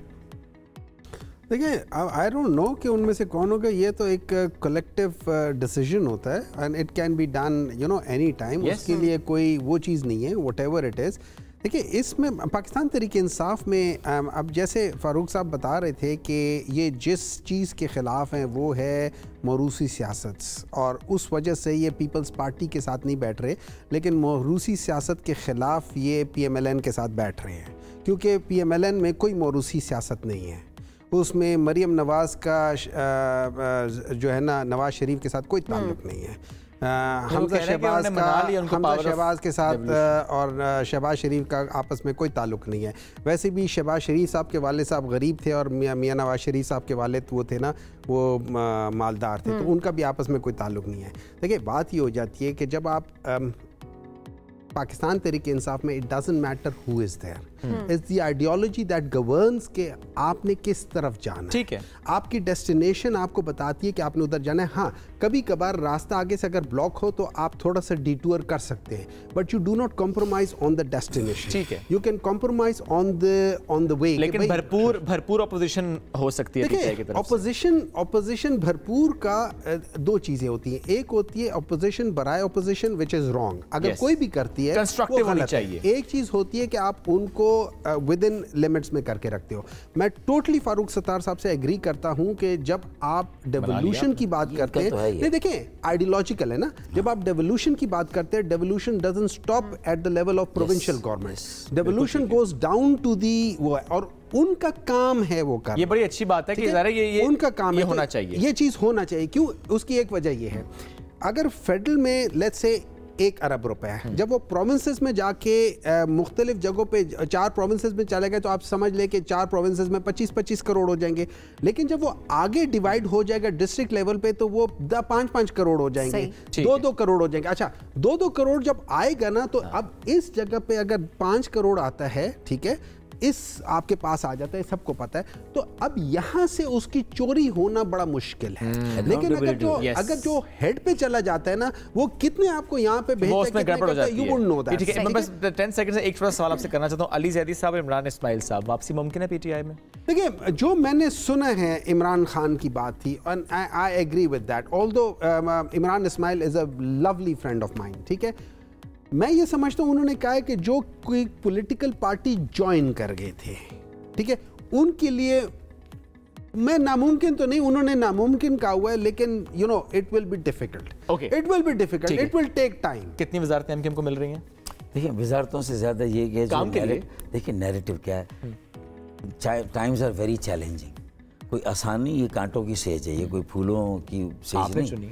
तो इसमें तो नैरेटिव हम डरते हैं कि अगर कोई out of the box solution नहीं निकालेगा, और रिवायती तौर पर लोगों पर ही टैक्सों की भरमार हुई। देखिए, वडेरों जागीरदारों पर टैक्स लगाएंगे ना, तो 400 अरब। मैं वजारतों में इंटरेस्टेड ही नहीं, इंटरेस्टेड नहीं वजारतों में। बहुत शुक्रिया, बहुत शुक्रिया। ब्रेक लेते हैं, वापस आते हैं, साथ रहिए।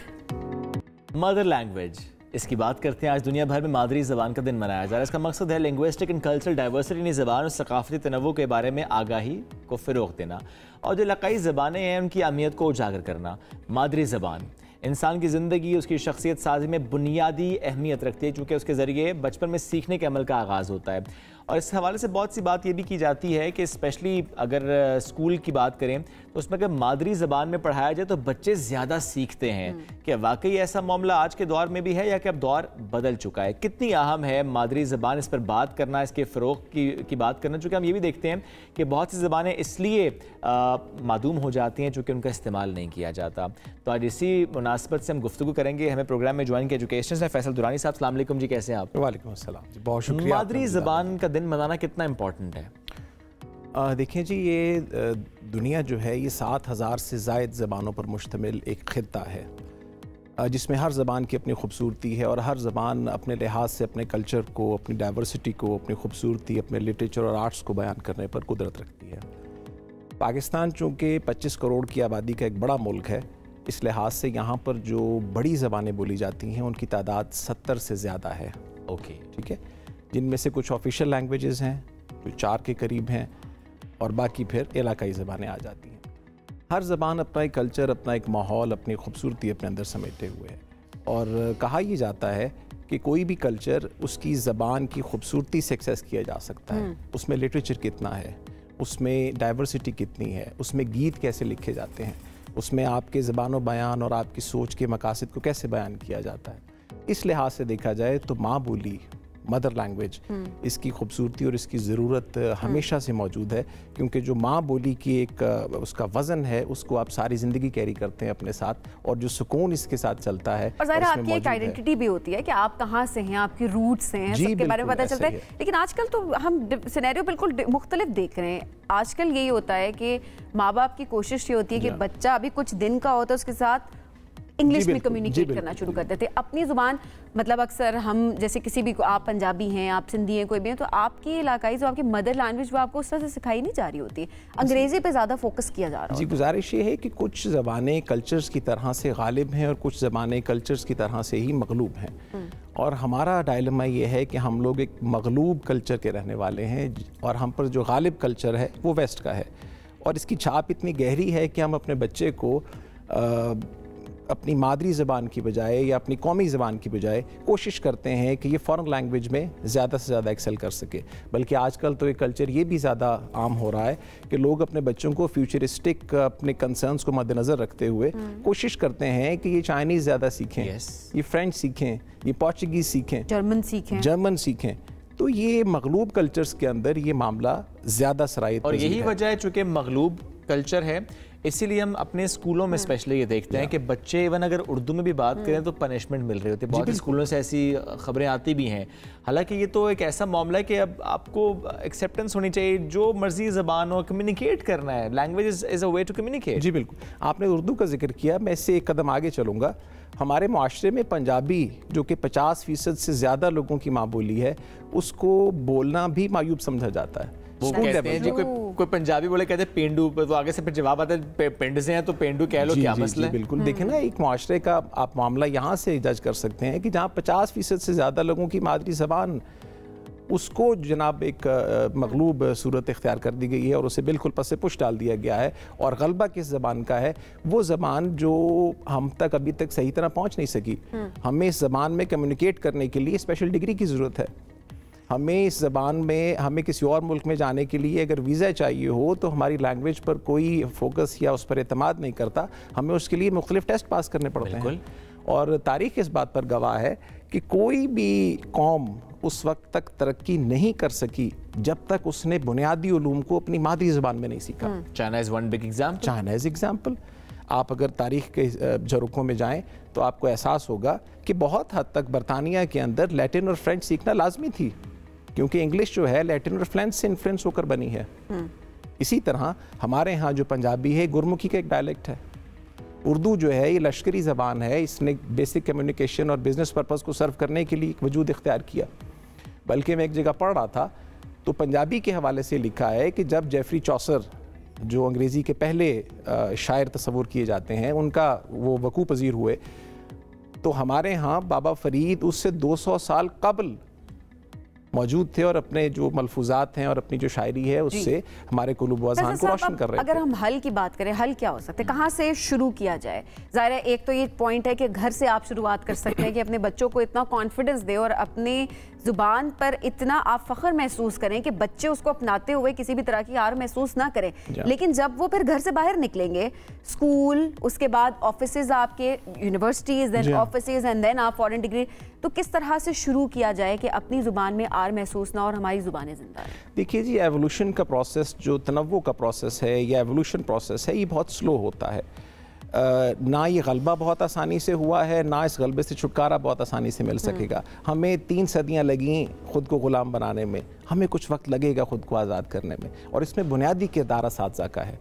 इतने साल तो हो गए सर, अभी 75 साल दुनिया की तारीख में किसी मुल्क की तारीख जो है ना 75 साल की अगर हो तो वो जवान भी तस्वुर नहीं होता। ओके, अभी लंबा सफ़र है। लंबा सफ़र, लेकिन आगाज़ स्कूल से होना चाहिए। बिल्कुल स्कूल से होना चाहिए। हमारे यहाँ जो पढ़े लिखे नौजवान हैं, जब वो माँ बाप बनते हैं तो उनके अंदर सेल्फ कॉन्फिडेंस होना चाहिए कि अगर अंग्रेज़ जो है, अगर चाइनीज़ जो है, अगर जर्मन जो है वो अपनी ज़बान में हेजिटेट नहीं करता बात करते हुए, तो वाई शुड वी। और ज़रा हुकूमत की सतह पर स्पेशली एजुकेशन मिनिस्ट्री की तरफ से जी बिल्कुल, हुकूमत का तो मामला ये है कि सुप्रीम कोर्ट की जजमेंट मेरी नज़र से गुजरी जिसमें लिखा हुआ था कि उर्दू हमारी सरकारी ज़ुबान होगी और अब से ऑनवर्ड्स आगे चलकर जी ये तमाम चीज़ें उर्दू में फैसले लिखे जाएंगे और वो फैसला खुद अंग्रेजी ज़ुबान में लिखा हुआ था। जी बिल्कुल ऐसे ही है ये होता है सर। बहुत शुक्रिया, साथ मौजूद थे साहम दिन की मुनासिबत से हम गुफ्तगू कर रहे थे। बहुत अहम है कि अपनी मादरी ज़बान को हम ओन करें, अपने बच्चों को भी सिखाएं, चूँकि अगर उनको सिखाएंगे उसमें कम्युनिकेट करेंगे वो ज़्यादा अच्छा लर्न करेंगे। ब्रेक लेंगे, वापस आएंगे, साथ रहिए। खूबसूरत नज़र आना हर किसी की ख्वाहिश होती है, हर कोई चाहता है कि वो वैसा ही दिखे जैसा कि वो चाहता है और उसके लिए ज़ाहिर है भरपूर कोशिशें भी की जाती हैं। ज़्यादा से ज़्यादा आप कहते हैं हैंडसम लगे, खूबसूरत नज़र आए, लोग हमें एक्सेप्ट करें, हम अपने आप को एक्सेप्ट करें, बड़ा ज़रूरी होता है। अच्छा, अब यहाँ तक बात आ जाती है कि लोग लाखों और करोड़ों रुपए खर्च कर रहे होते हैं ताकि वो ज़्यादा से ज़्यादा अच्छे नज़र आए और ज़ाहिर है अब वो अच्छे नज़र आएंगे तो वो कॉन्फिडेंट होंगे।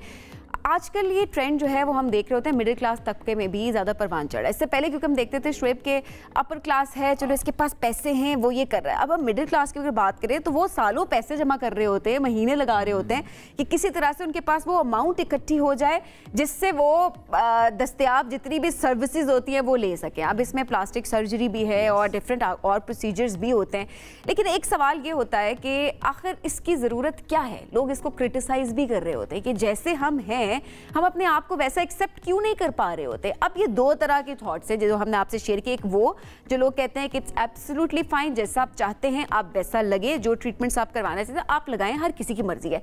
दूसरी जानिब ये चीज़ आती है कि दूसरे लोगों में एहसास कमतरी का शिकार वो लोग हो जाते हैं क्योंकि उनके अंदर एतमाद जो है वो ख़त्म हो जाता है। वो कहते हैं हमारे पास पैसे नहीं है और एक ब्यूटी का स्टैंडर्ड सेट कर दिया गया। तो आज इसी वाले से बात करते हैं कि ये प्रोसीजर्स कितने अहम हैं और क्या ये प्रोसीजर्स होने चाहिए, नहीं होने चाहिए। हमारे साथ मौजूद है एक्टर है, मॉडल हैं, प्लास्टिक सर्जन फहद मिर्जा। अस्सलाम वालेकुम डॉक्टर साहब, कैसे हैं आप?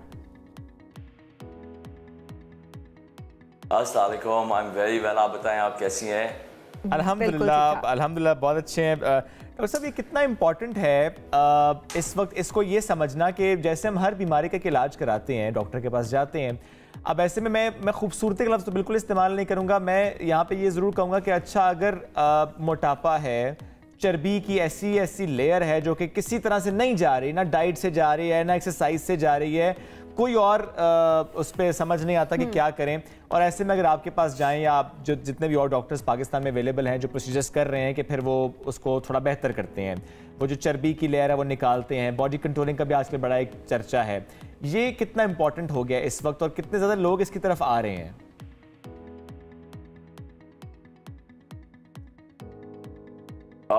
देखें, मोस्ट इम्पॉर्टेंटली अगर आप लाइपोसक्शन की बात करते हैं तो ये ओके, अगर आप लाइपोसक्शन की बात करते हैं तो liposuction actually weight loss procedure नहीं है। लाइपोसक्शन एक्चुअली एक बॉडी कॉन्टोरिंग प्रोसीजर है। सो जो बहुत एक मोटे लोग होते हैं, लेट्स से इनका BMI जो होता है वो 27, 28 या 30 से ऊपर होता है, वो फिर वेट लॉस सर्जरी के कैंडिडेट्स बन जाते हैं, जैसे कि बेरियाट्रिक सर्जरी होती है जिसमें आपके स्टमक की कैपेसिटी को कम कर देते हैं। लाइपोसक्शन पर से उन लोगों के लिए होता है जिनकी जेनेटिक डिस्ट्रीब्यूशन ऑफ फैट ऐसी होती है, जैसे कुछ औरतें होती हैं जो ऊपर से पतली होती हैं बट बॉटम से बहुत हैवी होती हैं और वो जितना भी वर्कआउट कर लें, जो भी कर लें, वो वज़न नहीं लूज़ कर सकती, वो शेप में नहीं आ सकती।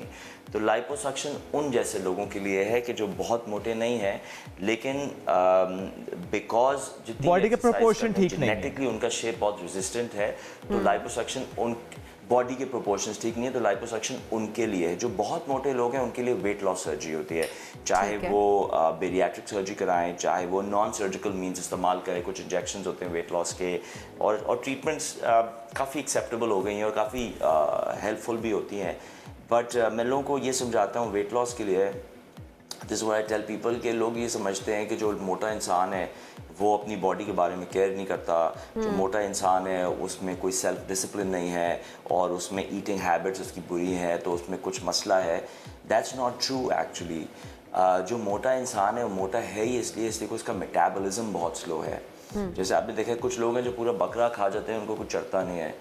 कुछ मेरे जैसे लोग हैं जो पानी को देखते हैं उनको वेट बढ़ जाता है। आपका तो नहीं बढ़ता। बेसिकली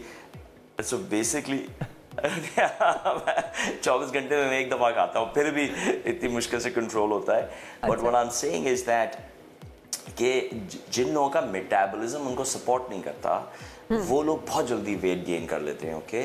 और ऐसी सूरत हाल में ऐसे लोगों को फिर या तो सर्ज, और अगर बहुत ज़्यादा वेट हो गया है, और वो कहते हैं ना, the definition of insanity is doing the same thing but expecting a different result. तो अगर आप 20 साल से वज़न कम करने की कोशिश कर रहे हैं बाय कन्वेंशनल मीन्स और नहीं हो रहा है आपसे वज़न कम, सो उन लोगों के लिए they should go to a bariatric surgery और सम अदर मींस, बिकॉज़ उनका ठीक है डॉक्टर फहद, ऑब्वियसली प्रोसीजर्स हैं जिनकी तरफ आप जा सकते हैं अगर आप खुद से वेट लूज अपना नहीं कर पा रहे। अच्छा, वेट लॉस तो चले, ये एक पर्सपेक्टिव है जो हमने रख दिया सामने कि ये लोग करवाए और ज़ाहिर है बीमारियों की जड़ होता है और आपको ज़्यादा से ज़्यादा ऑप्शंस इसमें अवेल करने चाहिए इफ़ यू कैन अफोर्ड, और अगर आप करना चाहते हैं तो।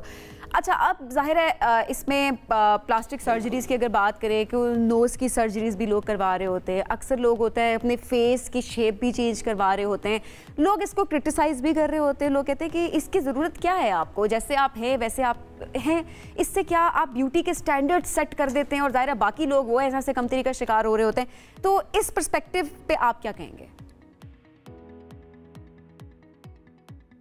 देखिए, एक कुरानी आयत है, उसको मैं एग्जैक्टली वर्ड फॉर वर्ड नहीं बता सकूँ, लेकिन उसमें उसका मफहूम ये है कि अल्लाह जमील है, जमील means beautiful, and he loves beauty.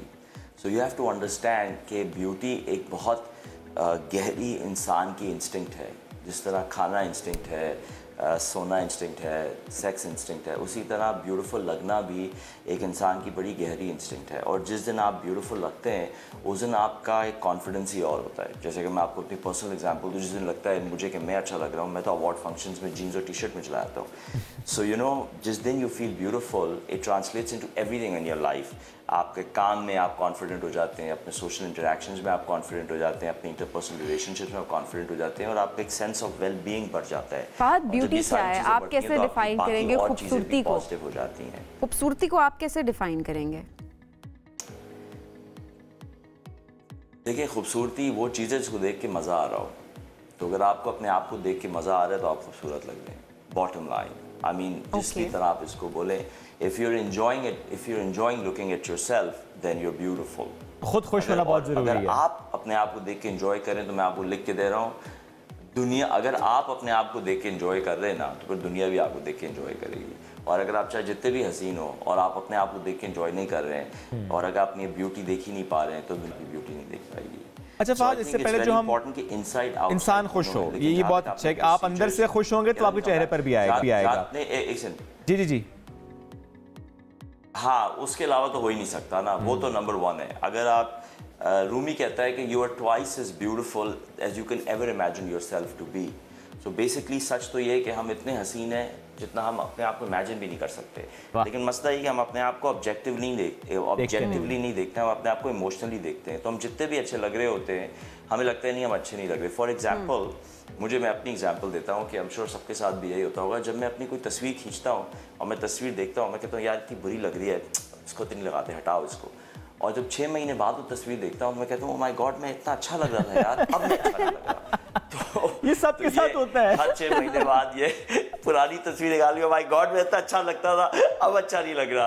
फिर हम थ्रो बैक के साथ पिक्चर लगा रहे हैं। रियलाइज करा कि हम हमेशा अच्छे लग रहे होते हैं, बस देखने की कमी है। अच्छा फहद, इससे पहले चूंकि हम बैरियाट्रिक सर्जरी की बात भी कर रहे थे, लाइपोसक्शन का जिक्र भी हो रहा था, ये जो प्रोसीजर्स होते हैं मोटापा ख़त्म करने के, जिसके लिए आपने खुद भी कहा कि ये उन लोगों के लिए होता है जो किसी कन्वेंशनल मीन से वज़न कम नहीं कर पा रहे होते। तो मुझे 1-2 बातें इसमें ज़रूर आपसे पूछनी है। एक ये कि क्या साइड इफ़ेक्ट्स इसके होते हैं, और दूसरा क्या वाकई ये बहुत एक्सपेंसिव प्रोसीजर होता है या क्या विद टाइम थोड़ा सा अफोर्डेबल हो चुका है ये? अच्छा, मैं आपको मैं 2-3 जवाब आपको इसी के अंदर क्लब कर देता हूँ। एक तो मैं आपको बता देता हूँ कि मल्टीपल जो सर्जरीज, एक हमने बेरियाट्रिक सर्जरी की बात करी, उन लोगों को जिनका बहुत ज़्यादा वेट लॉस, बहुत ज़्यादा मोटे होते हैं, जिनको वेट लूज़ करना होता है, ठीक है। दूसरी मैंने बात करी लाइपोसक्शन की, वो उन लोगों की जो बहुत मोटे नहीं होते हैं लेकिन genetic distribution of fat resistant होता है और उनकी बॉडी कंटूर नहीं होता, तो उनको कपड़े सही फिट नहीं आते, तो उनको शेप में लाने की। और तीसरी सर्जरी होती है जिसको कहते हैं एब्डोमिनोप्लास्टी, एब्डोमिनोप्लास्टी में होता है कि जो औरतें बच्चा देने के बाद जिनकी बॉडी बिल्कुल स्किन लटक जाती है, बिकॉज बच्चा देने से बॉडी बिल्कुल चेंज हो जाती है आपकी, और उनका पेट बिल्कुल लटक जाता है, जो कि एक बहुत डिफ़िकल्ट लाइफस्टाइल सिचुएशन है कि उनका पेट इतना बड़ा हो के लटक गया है, और जितनी पतली भी हैं पेट लटक चुका है बिकॉज स्ट्रेच हो गया है। उन लोगों के लिए एक सर्जरी होती है एब्डोमिनोप्लास्टी, जिसमें एक्सेस स्किन को रिमूव करके पेट को दोबारा फ्लैट कर दिया जाता है। तो ये भी ऑल्दो है तो एस्थेटिक सर्जरी, बट ये भी बहुत इंपॉर्टेंट सर्जरी है बिकॉज माओ के लिए, स्पेशली इवन यंग मदर्स के लिए जो वर्कआउट करना चाहती हैं, रनिंग करना चाहती हैं, स्पोर्ट्स खेलना चाहती हैं, या नॉर्मल मोबाइल भी होना चाहती हैं, लटकता हुआ पेट बहुत बड़ी प्रॉब्लम होता है। So this is the third part of the body contouring surgery, bariatric कोई surgery, side effect? liposuction and abdominoplasty. Side effect देखें, हर चीज़ की साइड इफ़ेक्ट सच नहीं, बट कॉम्प्लिकेशंस हो सकती है, इन्फेक्शन हो सकती है, थोड़ा सा स्किन का कुछ हिस्सा ज़ाया हो सकता है, ब्रूजिंग होती है, स्वेलिंग होती है, डाउन टाइम, हीलिंग टाइम जो है वो लंबा हो सकता है, you know these kind of stuffs can happen, but generally by and large अगर सही से की जाए तो ये सर्जरीज लाइफ चेंजिंग होती है। ठीक है, किसी अच्छे प्रैक्टिशनर से करें, ये ज़िंदगी बदल देती है।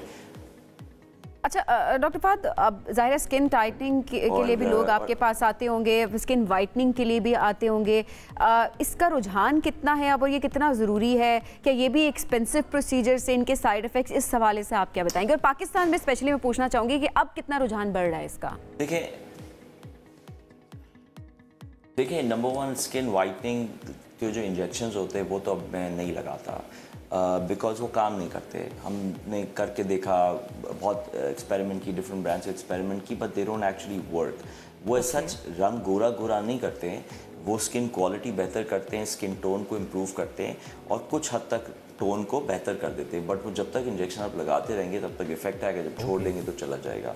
तो आई थिंक लोगों के जहन में एक बहुत मिसकंसेप्शन था और बहुत उम्मीदें लेकर आते थे, स्पेशली हमारे सोसाइटी के अंदर इतना एक टॉक्सिक कल्चर है कि वो गोरा रंग है, बिकॉज वो अंग्रेज़ों के ग़ुलाम थे, तो हमारे अंदर एक माइंडसेट आ गया जो गोरा है वो सुपीरियर है, जो सांवला है वो नॉन सुपीरियर है। अब ये ऐसे दकियानूसी ख्यालात अब दुनिया भी रिजेक्ट कर रही है और आहिस्ता आहिस्ता हमारे यहाँ भी इसकी नॉलेज आ रही है, अपर क्लास में और मिडिल क्लास में ज़्यादा आ गई है, लोअर क्लास में कम आ रही है, बट वहाँ भी अंडरस्टैंडिंग आ रही है कि हर इंसान जो है वो सबसे अजीम टेक्नोलॉजी है इस प्लानट में, हर इंसान सबसे अजीम वर्क ऑफ आर्ट है और वो इसलिए भी उसके बनाने वाला सबसे अजीम आर्टिस्ट है जो कि अल्लाह है।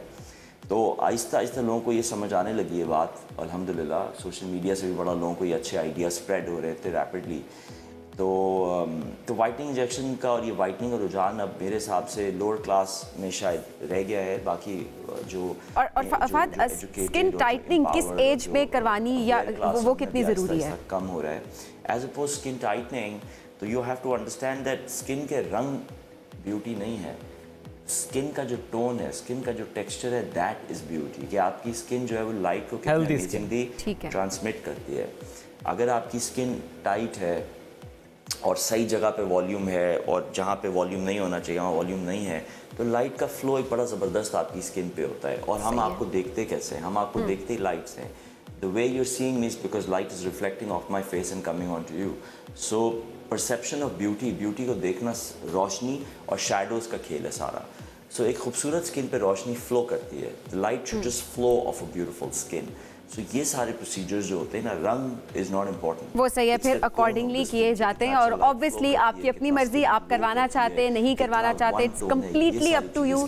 जैसे आप कॉन्फिडेंट फील करते हैं आप उसी तरीके से रहे। डॉक्टर फहद बहुत शुक्रिया हमें प्रोग्राम में ज्वाइन करने। नाज़रीन हम बढ़ेंगे एक ब्रेक की जानिब, स्टे विद अस। क्या आपने बचपन में तख्ती पर लिखा? ये सवाल आपसे नहीं, मैंने सबीन से किया है। हमेशा सवालात तोपा का रुख इस तरफ होता है। बिल्कुल मैंने लिखा है, क्यों नहीं लिखा? 90s किड्स ने लिखा हुआ है, मैं क्लैरिफाई करता हूँ। बस ये चेक करना था। 90s के जितने बच्चे उन सब ने लिखा होगा। मेरा ख्याल है 2000s में जाके 2001, 2002, 2003 ये वाले बच्चे वहाँ पर रुझान मुझे हाँ नहीं था, हमारे वक्तों में नहीं था, रुझान खत्म हो चुका हुआ था। अच्छा इनके वक्तों में, मतलब इनके बच्चों के वक्तों में उनकी बात हो रही है इस वक्त। खत्म हो गया था ना भाई, खत्म हो गया था रुझान। लेकिन हमारा आज का मौजू ये नहीं है। मौजू ये है कि किताब एक होती है प्रिंटेड किताब और एक होती है आपके जो आप टैबलेट पे देख रहे होते हैं किताब। क्या फ़र्क है उस किताब से पढ़ना और टैबलेट पे किताब से पढ़ना? और इसी के साथ साथ खुद से लिखना या टाइप करना, क्या फ़र्क है? अब ज़रा डिजिटल वर्ल्ड है, वैसे में हम ये देखते हैं बच्चे के हाथ में फ़ोन है, टैबलेट है, लैपटॉप है, उसी पे वो काम कर रहे हैं, उसी पे वो पढ़ रहे हैं, उसी पे वो टाइप कर रहे हैं, असाइनमेंट्स उसी पे बन रही हैं। इनके वक्त में तो ज़रा खुद लिखना होता था, पूरी असाइनमेंट करनी होती थी। पर हमारे दौर में ज़रा दौर बदल गया, डिजिटल वर्ल्ड में है तो हम लोग टाइप कर लेते होते हैं। इस पर आज हम बात करें कितना फ़र्क होता है। अब मेरी होने लगी बेइज्जती, चूँकि मुझे पता है जो हमारे गेस्ट उन्होंने कहना है कि जो पुराने वक्त के लोग हैं जिन्होंने वो तख्ती पे अगर लिखा है या खुद से लिखा है वो ज़्यादा अभी भी कहे जा रहे पुराने वक्त के लोग हैं, मतलब इतना सीरियस होके जरा टॉपिक पे वापस आते हैं और जरा डॉक्टर साहिबा से बात करते हैं। डॉक्टर आयशा रज़ाक एजुकेशनिस्ट साथ मौजूद हैं। अस्सलाम वालेकुम जी, कैसी हैं आप? अस्सलाम वालेकुम, बहुत शुक्रिया बुलाने का। डॉक्टर साहिबा, तख्ती के एक सेकंड, लेट मी क्लैरिफाई, ऐसे तो आगे नहीं बढ़ सकते हम। तख्ती के दौर का कौन लग रहा है हम में से? अच्छा, उस पे मैं आपको ऑफ कैमरा ऑन एयर बात हुई है। ऑनेस्टली स्पीकिंग मुझे दोनों आप जो है वो तख्ती के दौर के नहीं लग रहे हैं, लेकिन ये कि तख्ती लिखी जाती रही है और उसके बेनिफिट्स अपनी जगह पर हैं।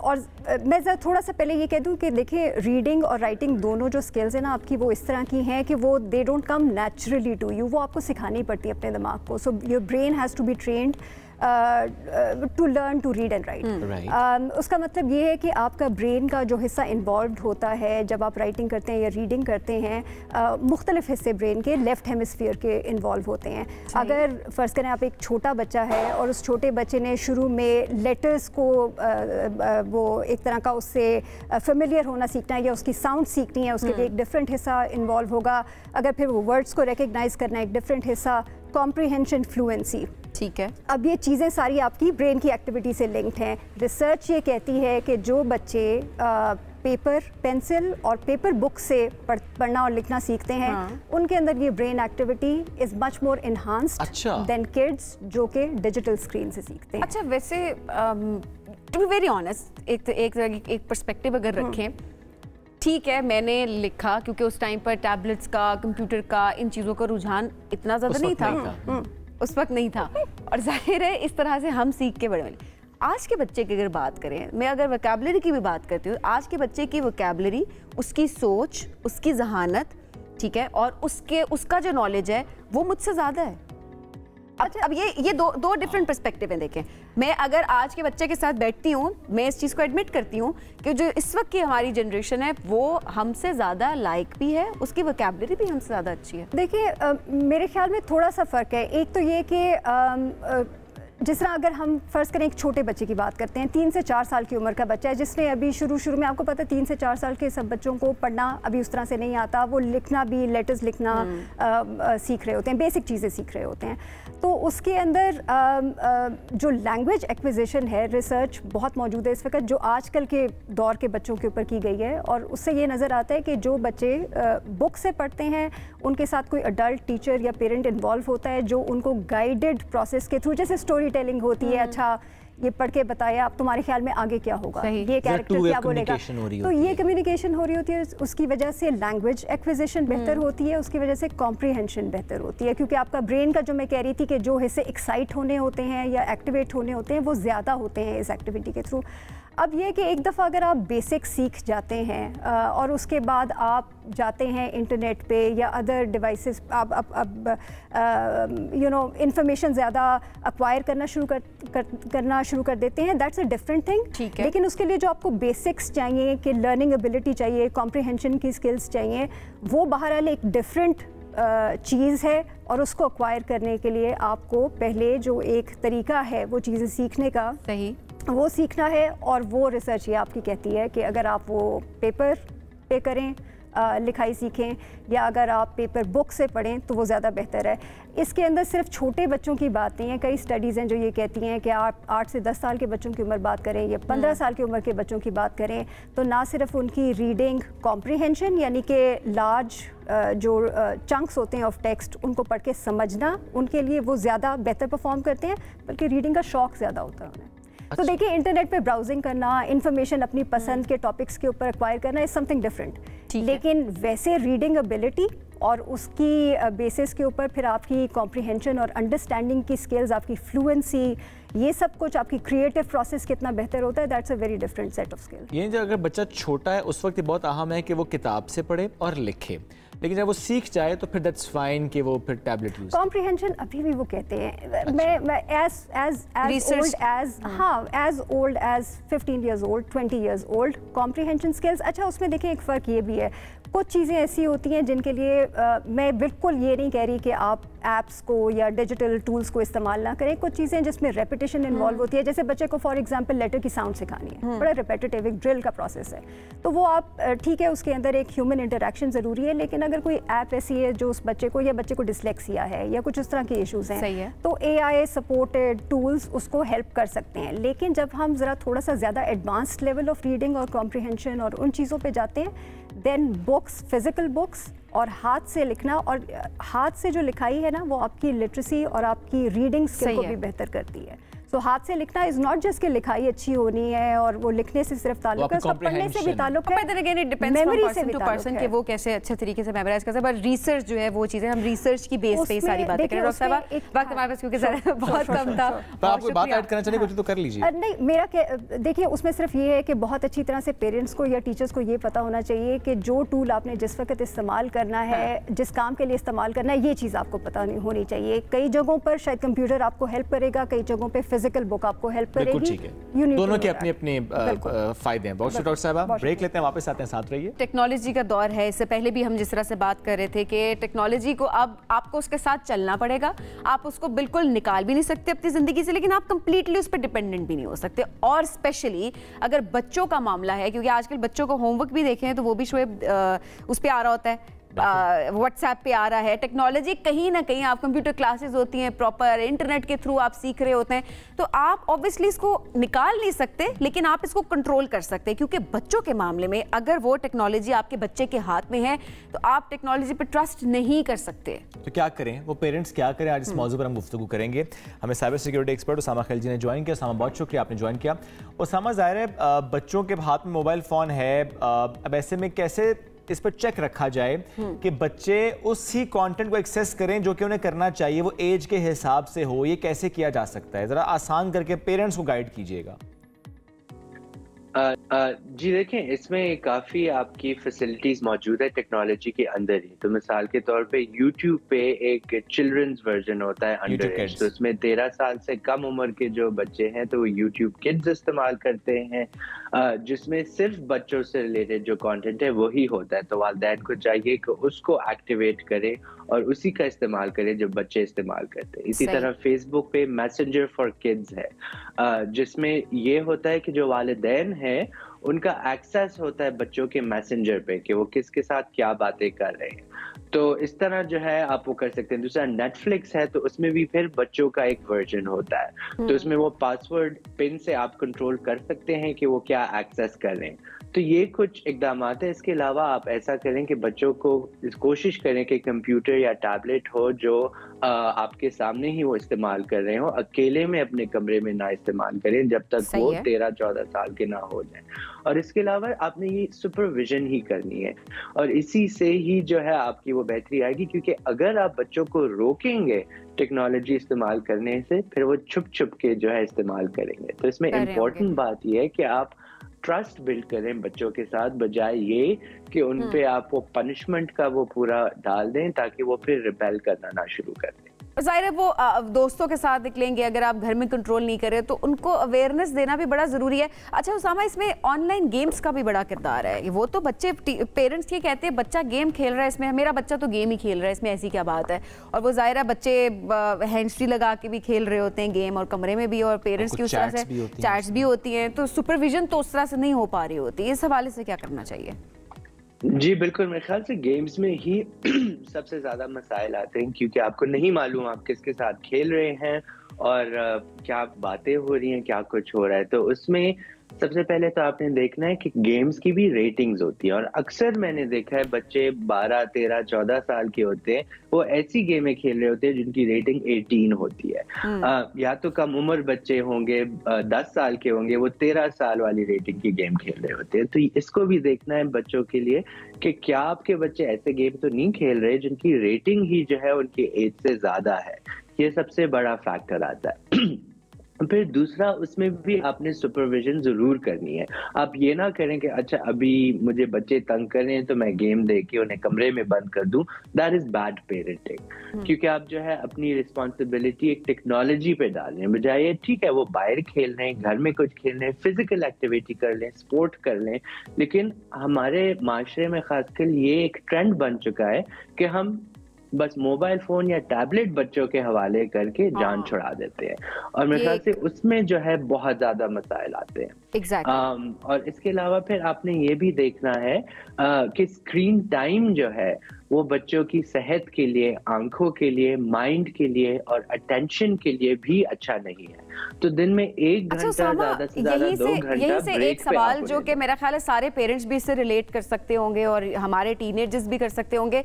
अब पहले के दौर की अगर बात की जाए तो जब तक आप कॉलेज में नहीं जाते थे या कॉलेज पास नहीं कर यूनिवर्सिटी में नहीं एंटर हो रहे होते तो इंडिपेंडेंट आपको फ़ोन नहीं लेके दिया जा रहा होता था। अब अगर देखें तो 8th क्लास का बच्चा वो डिमांड कर रहा होता है, पेरेंट्स को भी लगता है कि ये उनकी रिस्पॉन्सिबिलिटी है कि बच्चा बड़ा हो गया, 8 साल का हो गया, तो अब उसको इंडिपेंडेंट फ़ोन खरीद कर दे देना चाहिए। राइट एज क्या होती है कि बच्चे को आप उसका पर्सनल फ़ोन खरीद कर दें? देखिए, फोन का मकसद क्या है? फोन का मकसद ये है कि आप राब्ते में रहें अपने घर वालों के साथ, अपने दोस्तों के साथ। और अगर आप ऐसे कहीं जा रहे हैं अकेले, आप ट्यूशन पढ़ने जा रहे हैं, आप गेम खेलने जा रहे हैं, कहीं बाहर निकल रहे हैं, अकेले जा रहे हैं, तो फिर जो है उनके पास फोन होना मुनासिब है। लेकिन उसके अलावा जब वो वालिदैन के साथ मौजूद हैं, घर ही में है हर वक्त, तब भी उनके पास फोन होना ये थोड़ा सा ज्यादा हो जाता है, क्योंकि फिर उनकी तवज्जो ही उसी पे हो जाती है। तो एक बैलेंस स्ट्राइक करना चाहिए। ठीक है, अगर बच्चा बाहर कहीं जा रहा है तो उनके पास फोन होना चाहिए ताकि राब्ता रहे, लेकिन इसके अलावा हर वक्त उनको फोन देना वो नामुनासिब है। और ये मेरे ख्याल से डिसीजन पेरेंट्स का ही होना चाहिए। ठीक है। तो वो देखें कि क्या कॉन्टेक्ट लेवल आपने रखना है बच्चों के साथ। और इसमें बहुत अहम बात आपने की कि वो अगर कंप्यूटर पर गेम खेल रहे हैं, कंप्यूटर पर कंटेंट देख रहे हैं, टैबलेट पे, वो भी सुपरविजन के साथ, तो दैट्स फाइन।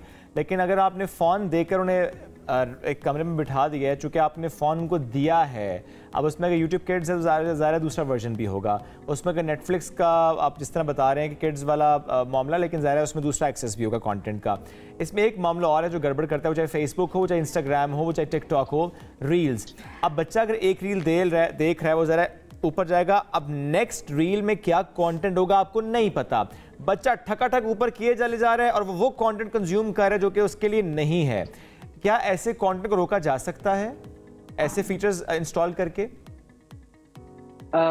जी बिल्कुल। देखें, एक तो यह है कि फेसबुक और इंस्टाग्राम की मिनिमम एज ही 13 है, तो 13 से कम बच्चों को इसको इस्तेमाल करना भी नहीं चाहिए। और ये मेरे ख्याल से काफ़ी वालिदैन को नहीं मालूम होता वो उनको यूज़ करने देते हैं। तो एक मकसद है उसका, काफ़ी थिंकिंग उसमें जाती है। और फिर कम उम्र बच्चों के लिए फिर जैसे हमने डिस्कस किया यूट्यूब फॉर किड्स होता है।